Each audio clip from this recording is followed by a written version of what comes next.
Bismillahirrahmanirrahim. Assalamu alaikum. Welcome to remote learning. Boys and girls, we are going to start with the third lesson of remote learning. We have started a chapter from our geography section, and that is about transport and communication. We have talked about the ways of communications. We discussed about the communication ways like computer, satellites, radio, mobiles, and computers, etc. They are in common use nowadays.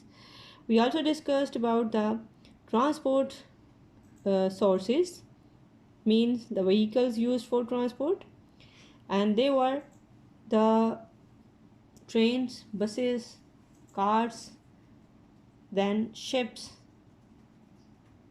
then the aeroplanes, etc. There are so many others which could not be named over here.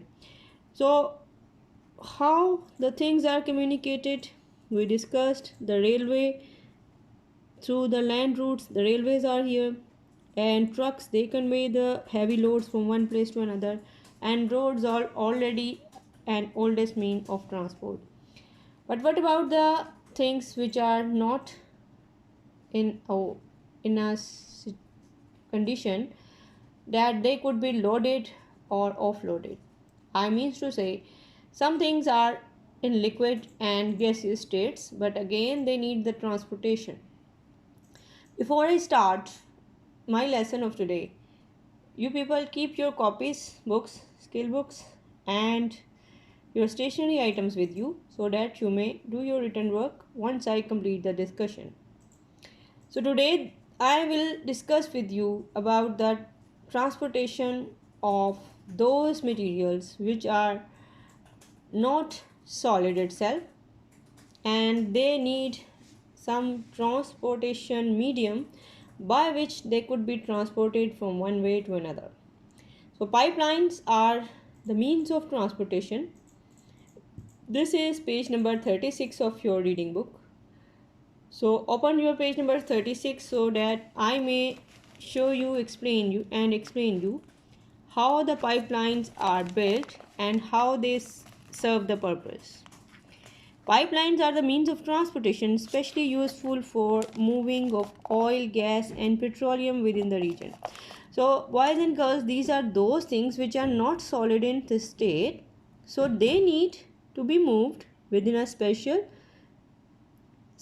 type of containers or pipes. So, their medium of transportation will be the pipe.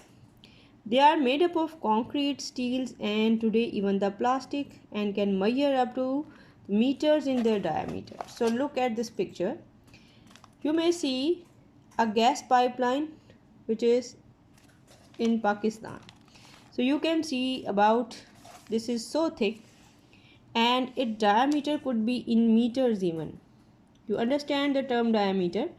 So here are those pipelines which are commonly used within Pakistan in order to transport the gas and oil or such kind of materials. So let me discuss it with you how it can take place. So these pipelines, they could be made up of steel, concrete, and plastic. And one more important thing about them, they should not be reactive with the materials which is running inside. Means they should not react with the gas or oil whatever is flowing in them. So this is very important. So today their use is very common. They can be about 2 meter in their diameter as well. They can be expensive to build because they'll need some special kind of making and then planting, and then they could be communicated in a network. Once they are made, they could be serving the purpose, and they could prove themselves very cheap. So they are very important in the fact that they don't need any kind of labor which is required by trains and buses.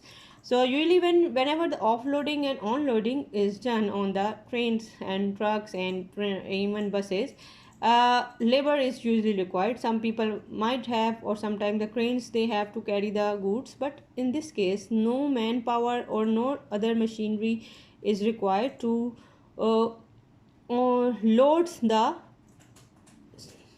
materials.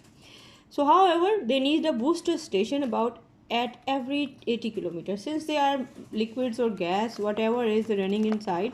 So it needs some booster so that it may reach to the destination properly without any delay.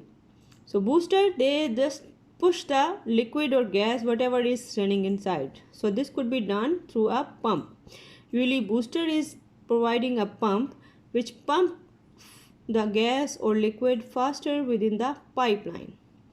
And pipeline, they go straight from the place from where the gas or liquid is produced. For example, in the refineries in Pakistan, the produced products like oil and gas both could be conveyed to the areas where they are needed through the help of these pipelines. And these pipelines are provided with the boosters so that they may pump the material inside efficiently so that it may reach to the person or the user. So one important thing is there is no chances of stealing of goods, as they could be in trains or road transport or even in trucks.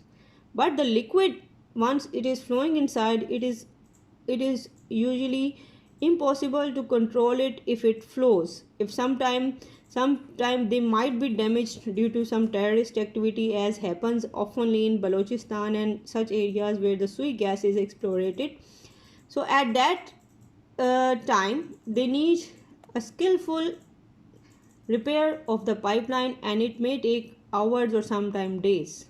So it might be sometime very difficult to handle as well. But once the liquid is flowing, it could not be stolen and it is unusable in that case as well. Now we will discuss about the air travel, which is not yet discussed. Aeroplanes are here whenever there is emergency situation, whenever the convenience is required, and whenever the comfort level is needed, then the air travel is preferred. Sometimes even the distant travels, they are done with the aeroplane. Then this is very common nowadays. Their use is very common.